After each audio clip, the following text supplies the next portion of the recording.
कधी विचार केलाय की आपल्या कॉम्प्युटरमध्ये एक अशी छुपी शक्ती आहे जी आपल्याला दिसत नाही? आज माइंडस्टेक्स फाउंडेशन ट्रस्टने तयार केलेल्या या खास विश्लेषणात आपण त्याच शक्तीबद्दल बोलणार आहोत. आपण आजकाल सगळं कसं माऊसच्या क्लिकवर करतो, बरोबर? पण या सोप्या दिसणाऱ्या जगाच्या मागे ना एक वेगळंच शक्तिशाली जग आहे, पूर्णपणे टेक्स्टवर चालणारं. त्यालाच म्हणतात कमांड लाईन. चला तर मग आज याच जादूच्या दुनियेत एक चक्कर मारून येऊया. एक विचार करा. समजा कॉम्प्युटरमधल्या सगळ्यात मोठ्या फाईल्स शोधायच्या आहेत. काय कराल? एक फोल्डर उघडा, मग दुसरा, मग तिसरा. किती क्लिक्स, किती वेळ, वैताग घेतो कधी-कधी, नाही का? पण विचार करा, जर मी म्हटलं की हे सगळं काम फक्त एका ओळीच्या टेक्स्टने होऊ शकतं? वाटते ना अविश्वसनीय? पण हीच तर कमांड लाईनची खरी जादू आहे आणि आज आपण नेमकी हीच ताकद कशी वापरायची ते बघणार आहोत. बरं, मग सुरुवात कुठून करायची? चला, सगळ्यात कॉमन प्रॉब्लेमपासून सुरू करूया, तो म्हणजे आपलं हे डिजिटल जग, म्हणजे फाईल्स आणि फोल्डर्स यांना जरा आवर घालणं. या पहिल्या भागात आपण बघूया की फाईल्स आणि आपल्या कम्प्युटरची स्पेस कशी मॅनेज करायची. समजा तुमच्याकडे 2 लिस्ट आहेत. एक तुमच्या बघितलेल्या सिनेमांची आणि दुसरी तुमच्या मित्राने बघितलेल्या सिनेमांची. आता तुम्हाला शोधायचंय की दोघांनी कॉमन कोणते सिनेमा बघितलेत. कसं काढणार?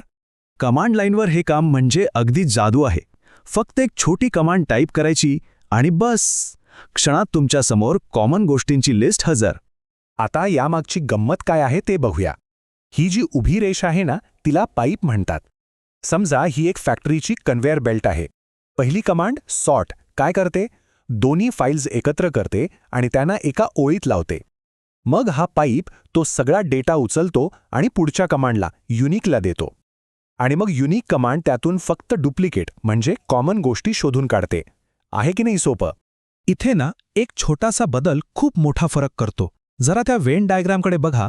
एक कमांड आपल्याला फक्त एका वर्तुळातला दुसऱ्यात नसलेला भाग दाखवते, तर दुसरी कमांड दोन्ही वर्तुळातले असे भाग दाखवते जे कॉमन नाहीत.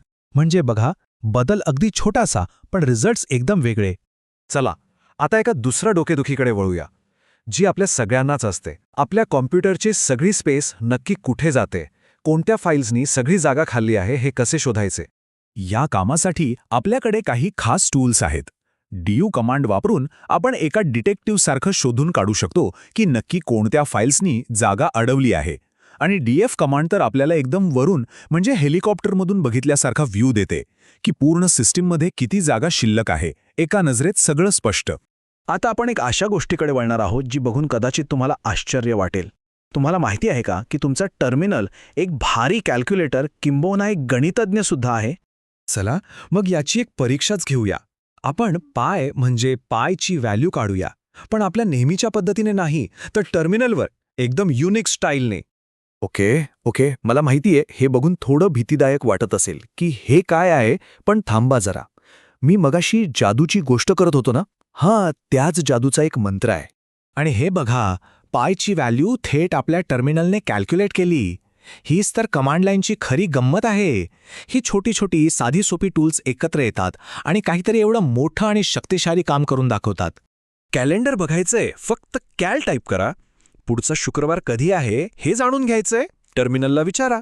अरे, हे तर असं झालं जसं की तुमच्यासोबत एक पर्सनल असिस्टंटच आहे जो तुमच्या प्रत्येक प्रश्नाचं उत्तर एका सेकंडात देतो. आता वेळ झालीये आपल्या डिजिटल जगाचे डिटेक्टिव्ह बनायची.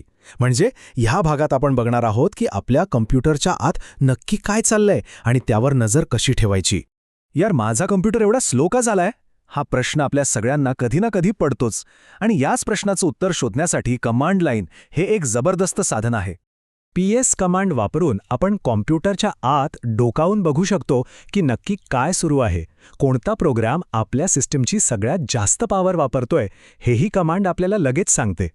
LSOF ही कमांड आपल्याला कनेक्शन शोधायला मदत करते. म्हणजे आपण असंही बघू शकतो की एक प्रोग्राम कोणत्या फाईल्स वापरतोय किंवा उलटं की एक फाईल कोणते प्रोग्राम्स वापरत आहेत.